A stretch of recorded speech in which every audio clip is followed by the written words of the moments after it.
Le PDG se rendit dans un hôtel 5 étoiles pour dîner et remarqua un jeune garçon. Il était si pauvre qu'il n'avait pas d'argent pour manger, mais il demandait un kit de cirage de chaussures. Le PDG se pencha et lui demanda ce qu'il ferait avec ce kit. Le garçon répondit qu'il travaillerait avec et avait besoin de 100 $. Le PDG fit semblant que c'était trop cher et commença à partir. Mais le garçon l'arrêta et lui expliqua qu'il avait fait le tour des marchés en gros de la ville et que 100 $ était le prix le plus bas. Puis il montra les 30 $ qui lui restaient et dit qu'il n'avait besoin que de 70 de plus.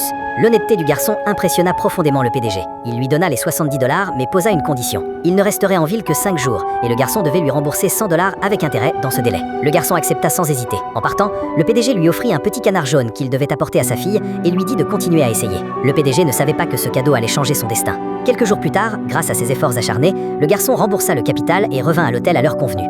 Mais le PDG n'était plus là. Il jura qu'un jour il le retrouverait. 20 ans plus tard, ce même garçon était devenu milliardaire. Non seulement il avait créé sa propre voiture électrique, mais il n'avait pas non plus oublié la promesse qu'il avait faite. Il annonça publiquement dans les médias qu'il recherchait son bienfaisant. De son côté, la société du PDG était au bord de la faillite. Des ouvriers réclamaient leur salaire devant le bâtiment et une crise de financement menaçait de détruire des décennies de travail.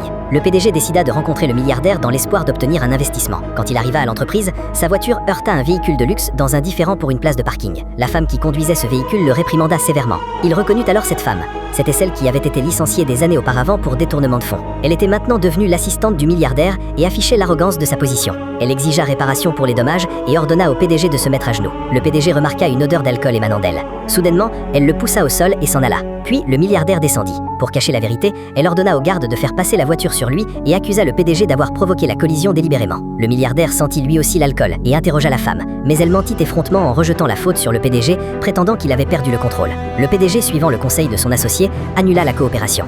Désespéré, il tenta de contacter le milliardaire, mais la femme jeta son téléphone, saisit l'occasion et le diffama. Elle dit que la réputation de sa société était mauvaise, qu'il ne payait ni salaire ni dette, et accusa le PDG de l'avoir agressé. Cette diffamation mit le milliardaire en colère, et il menaça d'interdire la société dans le secteur. La nouvelle se répandit. Les partenaires annulèrent leur contrat. Les créanciers et les employés se regroupèrent. Le PDG s'évanouit. Les actionnaires le suivirent à l'hôpital pour sauver la société. Le PDG voulait toujours parler au milliardaire. Malgré l'interdiction des gardes, il força son entrée dans la réunion d'appel d'offres. C'est alors que la femme surgit et versa du vin rouge sur lui. Humilié, le PDG s'excusa et supplia le milliardaire de le rencontrer pour trouver une solution.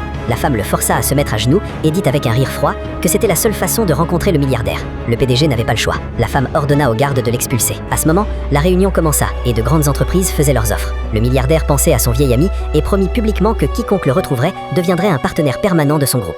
L'homme avait déjà été expulsé, mais au moment où la porte se fermait, le milliardaire l'aperçut. Leurs regards se croisèrent. 20 ans, un canard jaune, une promesse tenue. Le milliardaire venait de retrouver son bienfaisant. Commente partie 2 si tu veux voir ce qui se passe ensuite.